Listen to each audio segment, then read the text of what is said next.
है वो दिल्ली तक पहुंचेगा, ये समझने की कोशिश करते हैं। आना चाहता हूं सीधा प्रोफेसर अखिल स्वामी जी, किस रूप में देखा जाए? दिल्ली भी हिलने वाली है अगर कर्नाटक में कुछ तख्ता पलट हो जाता है तो, या जो कुछ चल रहा है वैसे ही चलेगा और वहां आराम से नंदिनी की जगह अमूल भी बिकेगा, ये माना जाए? देखिए राजीव जी, वास्तविकता में आपके डिस्कशन में ये बात आई थी कि स्ट्रांग लीडरशिप के कुछ फायदे होते हैं, कुछ नुकसान होते हैं। स्ट्रांग लीडरशिप की जो ऑटोक्रेटिक लीडरशिप होती है उसके नुकसान अब आने शुरू हो गए सामने। एक तरफ तो कांग्रेस नीति बना के मोदी जी को घेर लिया है, दूसरी तरफ मुझे ऐसा लगता है कि जो भारतीय जनता पार्टी का टॉप लीडरशिप है जिसमें अमित शाह भी हैं और योगी आदित्यनाथ हैं, उन्होंने भी मोदी जी को घेर लिया है। अब देखिए, अमित शाह जी को क्या आवश्यकता थी कि वो कर्नाटका जाके अमूल वर्सेस नंदिनी का प्रश्न उठाते? इसका मतलब यह है कि उन्होंने ये कोशिश कर ली है किसी प्रकार से मोदी जी को हटा के वो देश के प्रधानमंत्री बन जाए। आप खुद सोचिए कि जो मोदी जी की डिग्री दिखाने का प्रयास किया था वो अमित शाह जी ने किया था और उन्होंने इतना भी ध्यान नहीं रखा कि उसमें यूनिवर्सिटी की स्पेलिंग चेक करवा लेते, उसमें यही चेक करवा लेते कि जो फॉन्ट था जब तक इजाद नहीं हुआ था और कैसे उसको टाइप करके दिया गया था।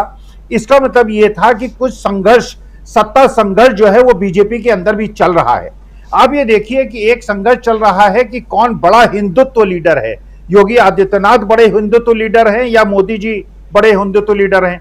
और योगी आदित्यनाथ ने जिस प्रकार से ये किया है, एक हत्या कराई गई है प्रयागराज के अंदर, उसके बाद एक मैसेज देने का प्रयास किया है कि मैं बड़ा नेता हूं, और जो अमित शाह जी के बीच में और योगी आदित्यनाथ के बीच में संघर्ष चल रहा था उसमें उन्होंने अपने को सबसे ऊपर रखने का प्रयास किया है।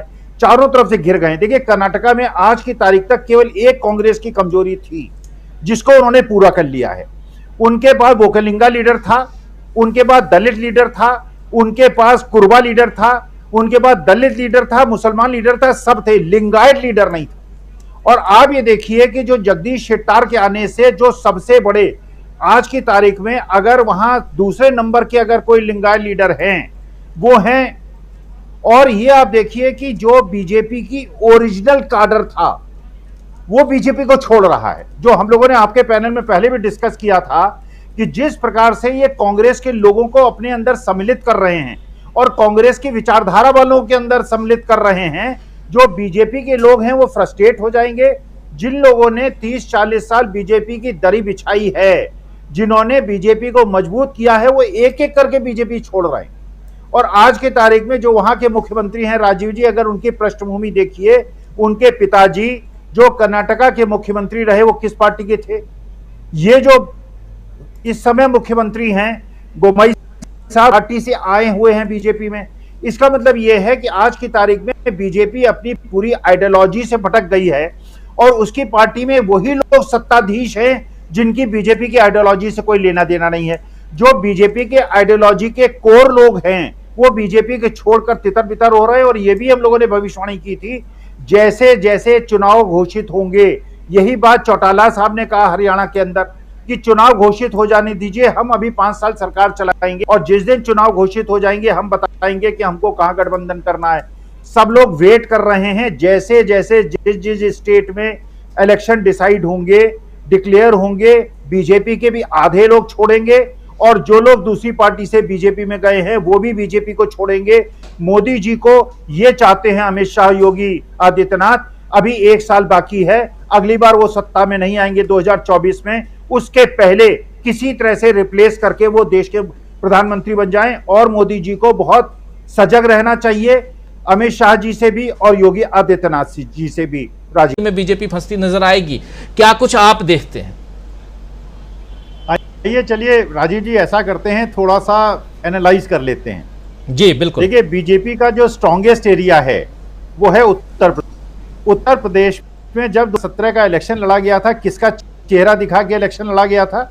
एक ओबीसी नेता का। और वहां पे कौन नेता बना? ओबीसी। उस हमें जाति की बात नहीं, लेकिन उस जाति का बना जिसकी प्रपोर्शन बाकी जातियों से बहुत कम, सवर्णों में भी सबसे कम है। और आप देखिए, आरएसएस इनकी मुख्य संस्था है। आरएसएस में अगर ओबीसी को इन्होंने संघ प्रमुख बना दिया होता तो शायद ये कहते कि ये ओबीसी को स्थान देना चाहते हैं।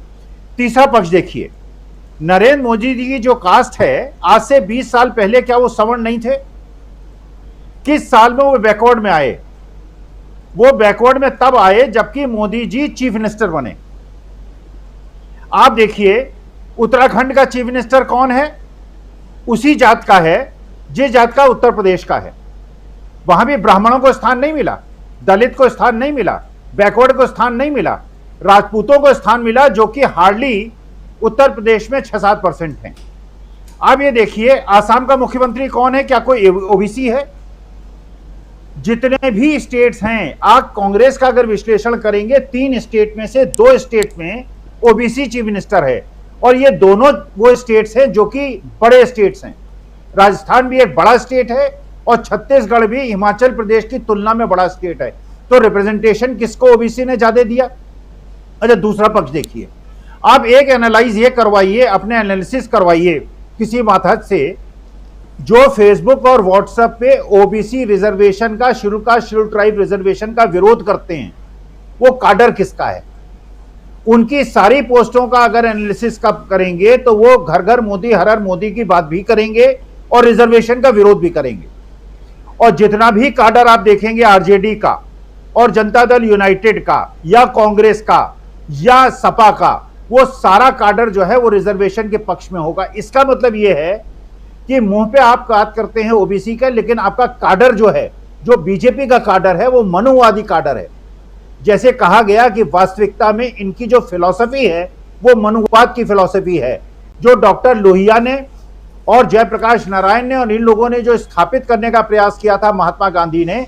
और जो ओबीसी की जनगणना अगर हो जाएगी तो ये पता चलेगा।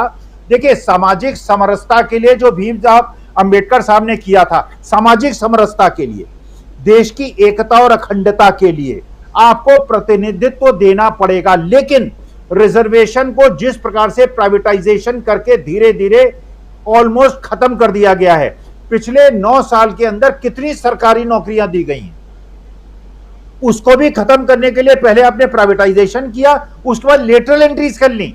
जो रविकांत जी ने कहा, उस लेटरल एंट्री में भी OBC, schedule caste, schedule tribe को आपने स्थान नहीं दिया। इसका मतलब यह है कि आपकी नीति यह है, बात करो ओबीसी, एससी, एसटी की, और सारा का सारा अपना मनुवाद स्थापित करो, और जो आरएसएस की मूल भावना है उसको प्रबल करो, और देश को हिंदू मुसलमान मूल जाते रहो। OBC, schedule caste, schedule tribe को केवल इलेक्शन तक ये मानो कि वो पिछड़े हैं, और इलेक्शन के बाद केवल मनुवाद यहां पे स्थापित होगा, और किसी का कोई जातीय सम्मान और किसी प्रकार का सामाजिक न्याय का प्रश्न नहीं उठता। राजीव जी, बहुत सारी बातें हैं, और यही